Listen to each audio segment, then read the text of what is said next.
دوستوں سب سے پہلے یہ ویڈیو دیکھیں۔ ایمرجنسی حالات میں اب پتہ نہیں ہمارے امی اس کے پاس میئر صاحب کے پاس فنڈ ہے یا نہیں، کہتے میں احتجاج کروں گا، تو کریں، احتجاج کر لیں، کریں گے، احتجاج کر لیں گے۔ آپ جتنے بھی احتجاج کریں، شہباز شریف ہے، لفظ شریف ہے، لیکن وہاں شرافت نہیں ہے۔ آپ سمجھ رہے ہیں؟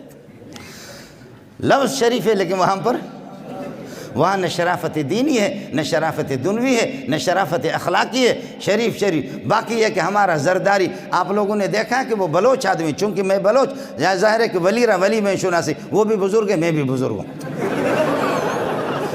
ولی میں شناسی، زرداری کو میں جانتا ہوں۔ آپ دیکھیں کہ اللہ آپ کا بھلا کرے، اس کا منہ اس طرح کھلا ہے، دیکھیں وہ جتنا بھی تم پورا پاکستان کے چاروں صوبوں ڈالو تب بھی پیٹ نہیں بھرے گا اس کا۔ وہ خود کہتے ہیں حل امتلأت وتقول حل من مزید، یوم نقول لجہنم۔ باقی یہ ہے کہ مسئلہ ہے ہمارے حاجی صاحب کا، امیر المومنین والی ریاست مدینہ حاجی عمران خان صاحب کا، اس کا کیا کہنا؟ آپ سمجھ رہے ہیں؟ حاجی عمران خان کی تو بات ہی نہیں ہے۔ عمران خان اذا وصل الران بالران یسیر عمران، سمجھ میں نہیں آئے؟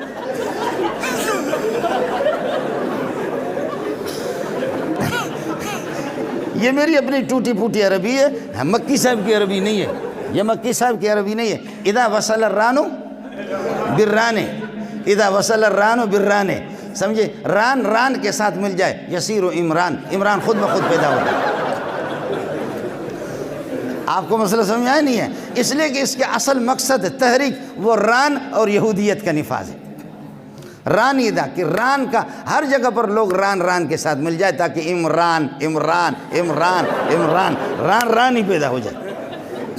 اب آپ ہن سے تو دوستو جیسے آپ لوگوں نے سنا مولانا نے کیا فرمایا، اللہ تعالی ہمیں بھی عمل کرنے کی توفیق عطا فرمائے اور دین پر چلنے کی توفیق عطا فرمائے، اور اللہ تعالیٰ کے جتنے بھی احکام ہیں ان کو نبی علیہ السلام کے طریقے پر پورا کرنے والا بنائے۔